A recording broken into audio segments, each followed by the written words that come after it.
Por que tantas pessoas preferem jogos antigos? Mesmo com tantos jogos novos sendo lançados e com tanta grana em desenvolvimento, em marketing e em produção, muitas pessoas ainda preferem jogos mais antigos. Por que será? Vem comigo que a gente vai conversar um pouco sobre isso.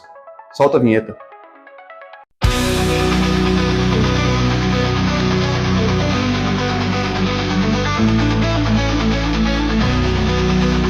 Salve, meus queridos, sejam muito bem-vindos ao Games Fan. Como vocês estão? Espero que todos estejam muito bem. Pessoal, tem sido divulgado dados de uma pesquisa, uma retrospectiva anual feita pela Steam de 2024, apontando que os jogadores da plataforma tendem a preferir games mais antigos em relação aos mais recentes, aos novos games. Pois é, segundo o Steam, o chamado BB, Banco de Dados de Atividade in-game da Steam, mesmo com uma quantidade bem significativa e relevante de novos jogos, apenas 15% do seu público joga esses novos títulos. De acordo com o relatório anual de 2024, 47% do tempo empregado pelos jogadores foi em jogos lançados nos últimos 7 anos, enquanto 37% foi gasto em jogos lançados há 8 anos ou mais.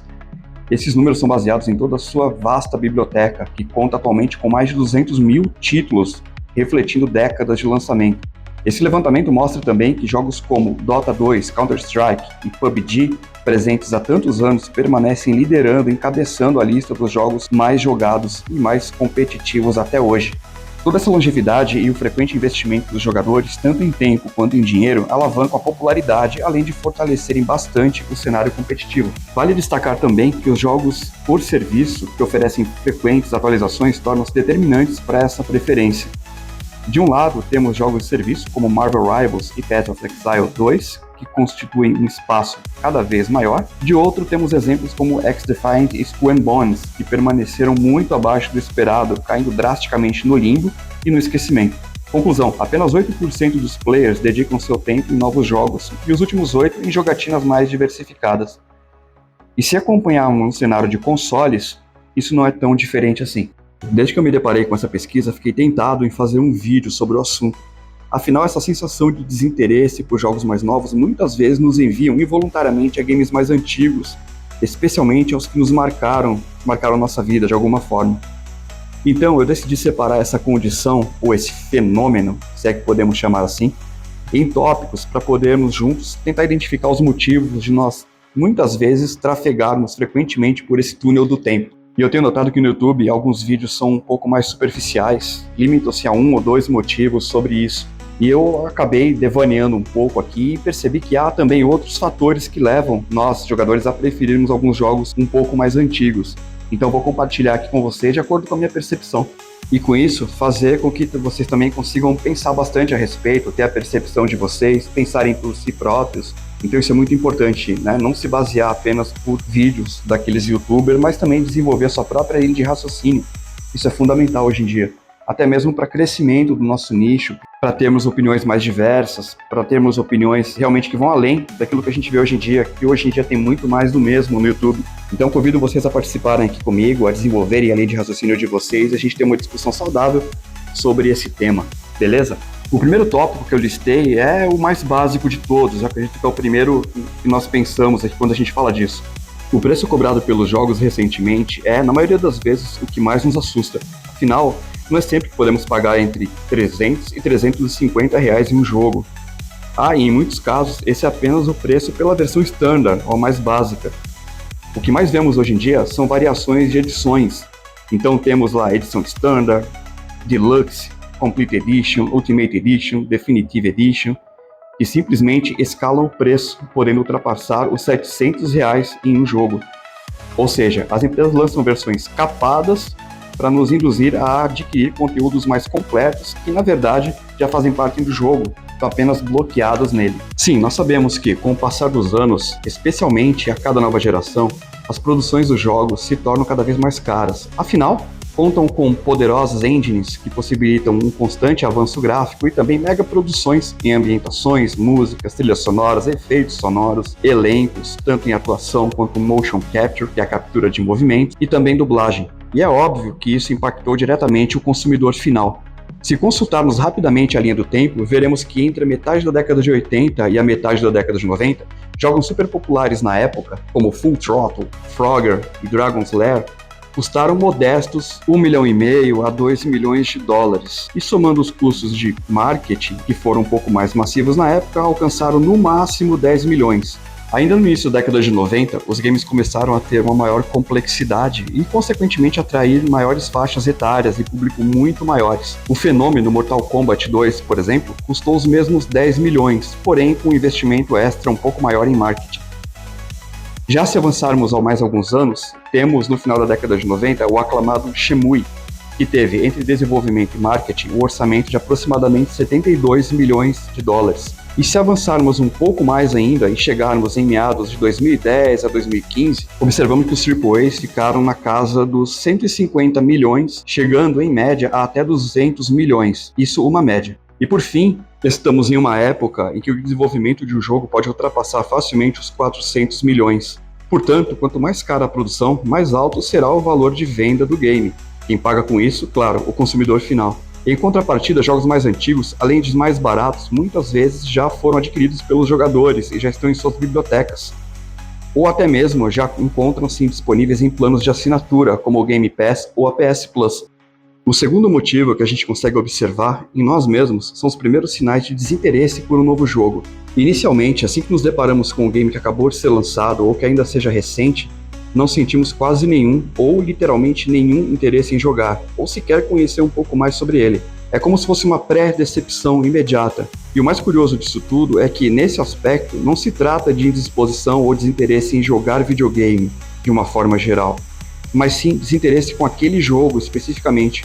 Muitas vezes ele pertence a um gênero que nos agrada, de fato, ou até mesmo foi desenvolvido por aquela empresa que já nos presenteou com bons e excelentes jogos no passado algumas vezes. Prova disso é assim que somos apresentados a esses novos jogos, suas primeiras imagens, comentários, trailers, demos, etc. Torna-se inevitável não associarmos imediatamente a outros games do mesmo gênero que já jogamos em algum momento e que até hoje estão vivos nas nossas mentes, nas nossas memórias. Logo, a expectativa e a comparação se tornam inevitáveis.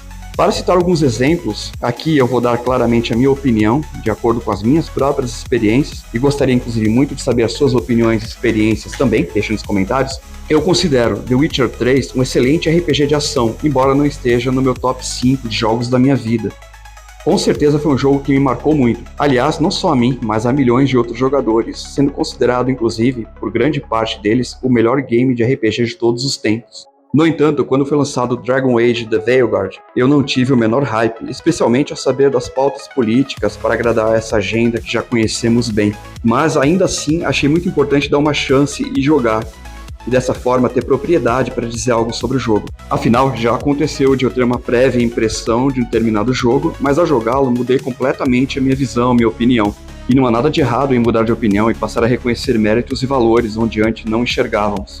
Devemos, acima de tudo, ser justos e sinceros.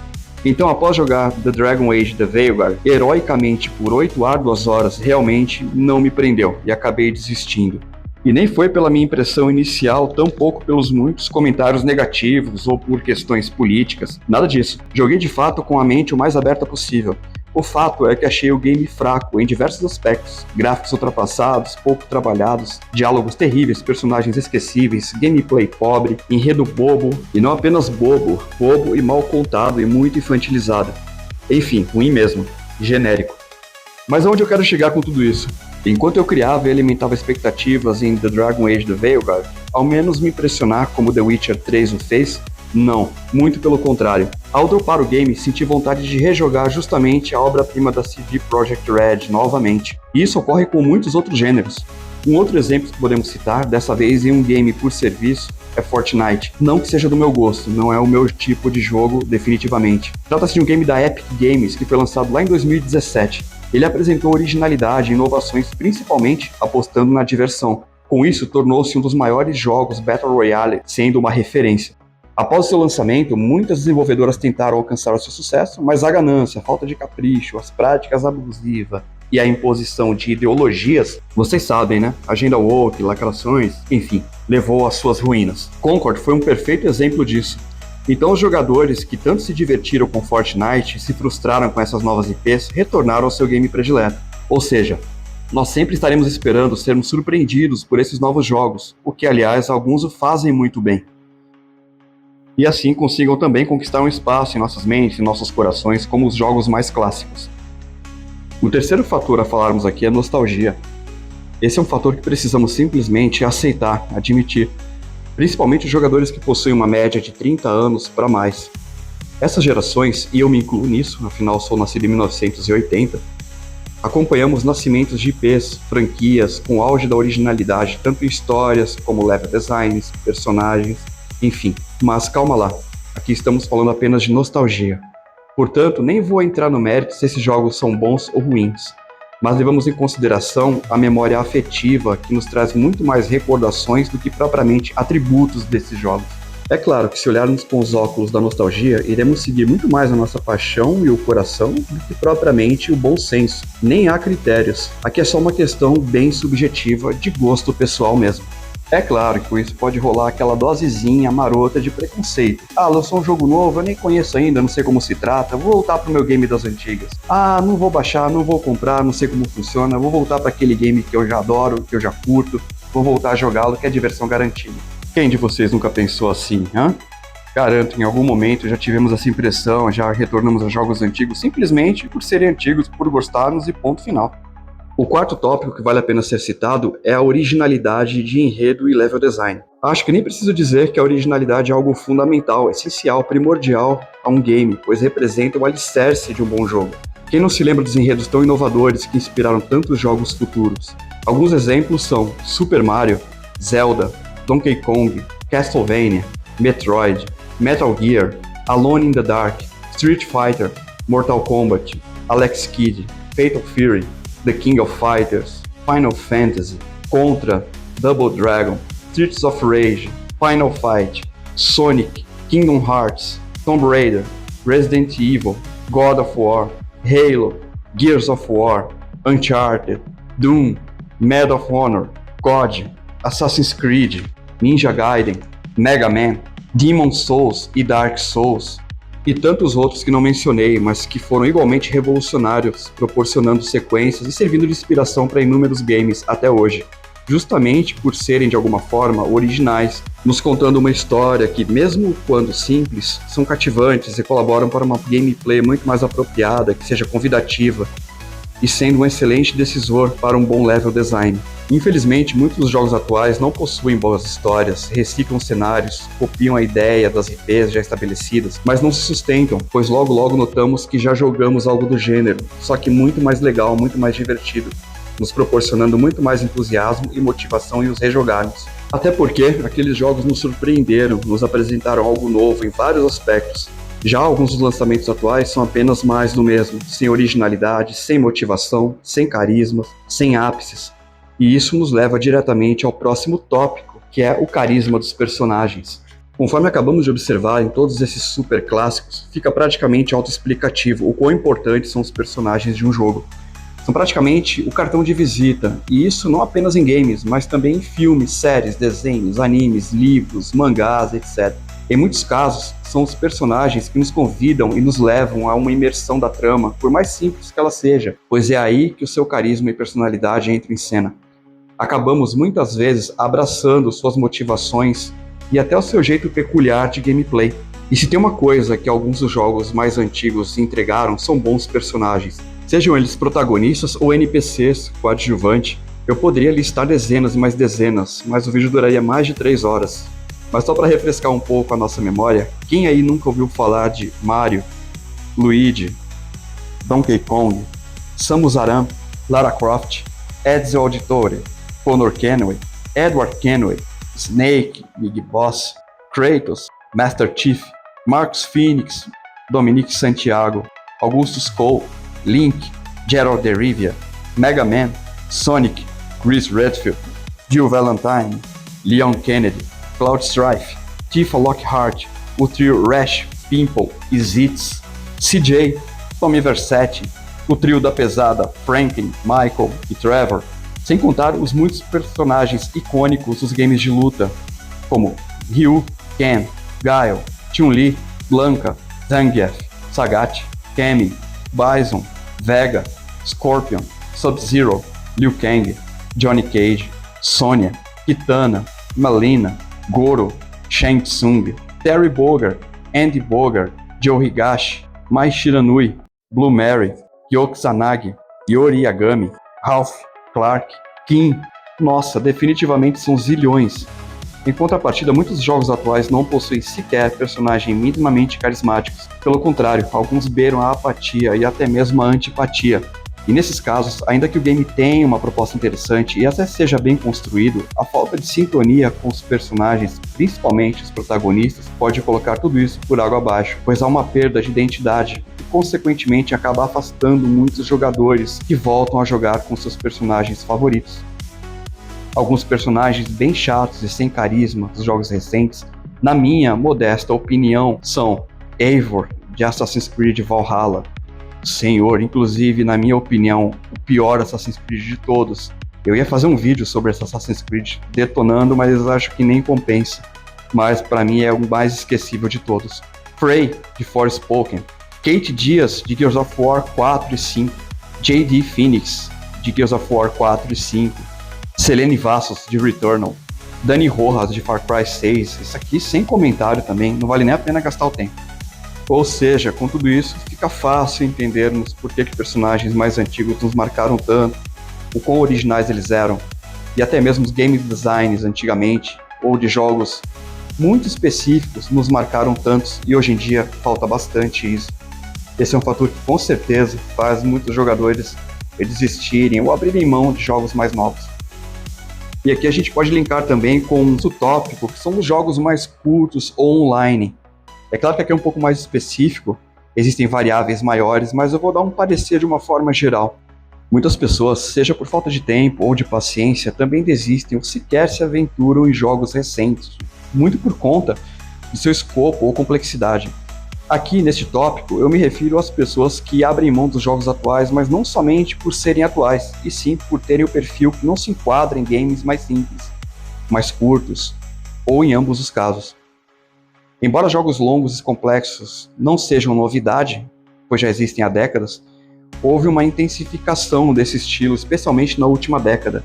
Uma outra opção adotada por esses jogadores é a de games com foco online. Devido ao seu dinamismo, que agrada e atende aos que têm um tempo bem escasso ou que gostam de jogar com os amigos, muitos deles possuem partidas individuais e geralmente rápidas, o que os torna mais agradáveis para esse perfil de jogador e a jogatina, digamos, mais descompromissada, e não deixa o jogador preso, entre aspas, no meio de um capítulo ou de uma história e tendo que se recordar aonde parou ou o que fez por último quando voltar a rejogar. E olha que esse retorno à jogatina pode demorar dias, semanas. Logo, para não precisar de tudo isso, nada como aquela partidinha rápida, individual, descompromissada com os amigos, que aí não se prende a nada, no outro dia é tudo do zero, tudo começa novamente, nada que siga uma história propriamente. E também faz parte desse grupo os jogadores que não se importam com enredo, história, tampouco diálogos. Querem apenas iniciar seu PC ou console, entrar na partida e ter como única preocupação a gameplay e mais nada. Alguns exemplos de jogos nesse estilo são Fortnite, PUBG, Dota 2, CS, Valorant, entre outros. Além de tudo isso, sabemos que, quando um game, além de curto, é divertido, acaba proporcionando o fator gameplay. Logo, os jogadores inclinam-se a muitas vezes jogarem e rejogarem esses jogos muitas outras vezes. A outra opção, ainda, dentro desse tópico, são os que curtem games curtos no melhor estilo plataforma ou beat'em up, por exemplo. Nesse nicho estão os auto-intitulados gamers old school e os retro gamers. Muitos desses jogadores curtem sim uma campanha, mas nada muito complexo, muito menos demorado, enrolado, arrastado. Jogam com frequência aqueles jogos de modelos no estilo com fases curtinhas, sem firulas, direto ao ponto. São games que podem ser zerados em torno de 1 hora a 2 horas em média. Talvez um pouco mais por conta da dificuldade aplicada ao level design desses jogos. Em relação aos beat'em ups, alguns desses jogos mais tradicionais e com curta campanha são Battletoads, Double Dragon, Final Fight, Streets of Rage, Capitão Comando e por aí vai.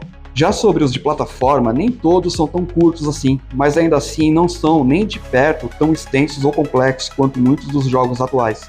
Dentre esses queridinhos das antigas estão Super Mario Bros. 1, 2 e 3, Super Mario Land 1 e 2, Alex Kidd, Sonic 1, 2 e 3, Mega Man 1, 2, 3 e alguns outros spin-offs. E é claro que outras válvulas de escape são jogos de luta, corrida e esportes em geral. E aqui temos mais um tópico: jogos incompletos e microtransações. Aqui temos dois pontos muito críticos que vem se tornando um câncer na indústria dos games. Infelizmente, está se tornando comum, e o que é ainda pior, sendo normalizado, o lançamento de jogos incompletos e mal finalizados, mal otimizados, mal polidos e recheados de bugs, crashes.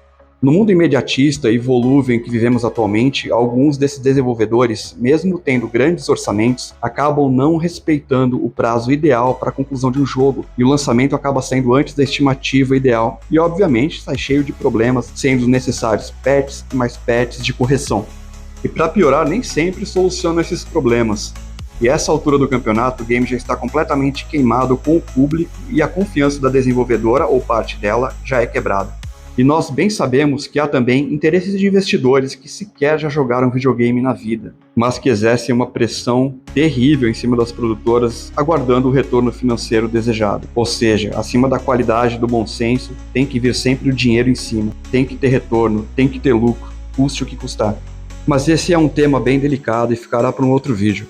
O fato é que, se um game é lançado inacabado, há uma grande probabilidade de rejeição. E esse também é um dos fatores que motivam players a rejogarem games mais antigos. E vale lembrar também que há alguns anos somos bombardeados por diversas DLCs inúteis, desnecessárias e sem fundamento, apenas para arrecadarem um pouco mais o nosso rico dinheirinho.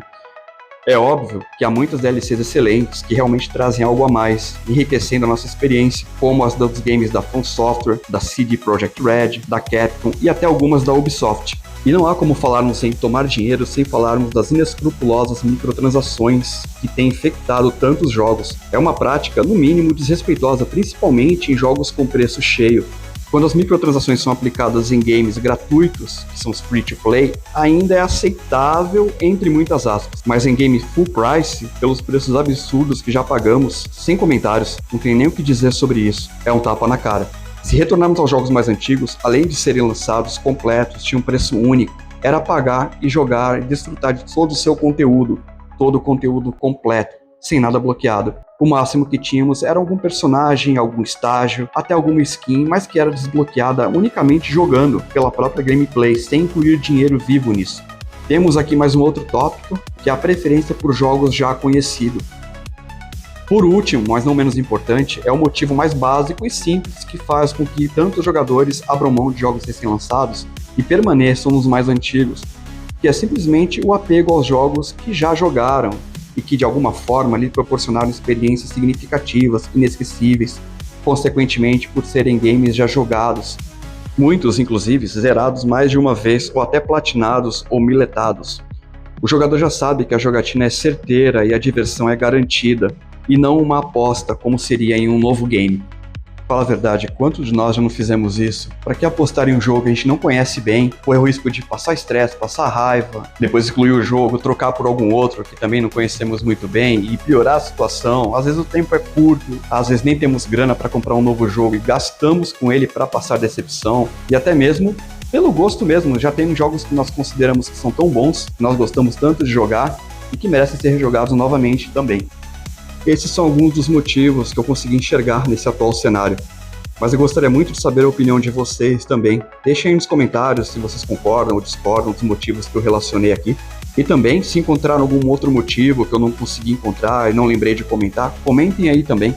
E novamente agradeço muito a quem assistiu o vídeo até aqui, agradeço muito pela companhia de vocês. Deixem, por favor, aquele like, comentem, compartilhem, se inscrevam no canal. Se possível, toque o sininho para receber as novidades em vídeo. E em breve farei novos vídeos também com novos temas aí para todo mundo participar junto.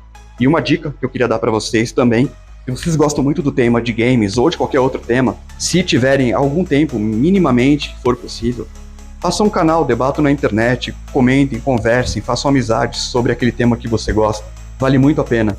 Hoje em dia nós precisamos de canais que sejam mais originais, que tenham opiniões próprias e que além de opiniões próprias façam também com que os inscritos pensem mais sobre isso. É muito importante darmos opinião e recebemos opiniões também de forma respeitosa, claro, de todos vocês. Então, compartilhem sempre suas opiniões. Vamos fazer algo mais original, sair um pouco da mesmice que tem muito hoje em canais do YouTube. E não posso deixar de agradecer, claro, às primeiras pessoas que comentaram aqui nos meus primeiros vídeos, os primeiros inscritos, a força inicial que vocês têm me dado, que é, nossa, gigantesca, fundamental, um combustível para podermos seguir aqui em frente com o canal. Um abração a todos, inclusive a quem não se inscreveu, a quem está assistindo pela primeira vez, se caiu de paraquedas aqui no canal. Muito obrigado por toda a força, um super abraço a todo mundo e até a próxima. Fui!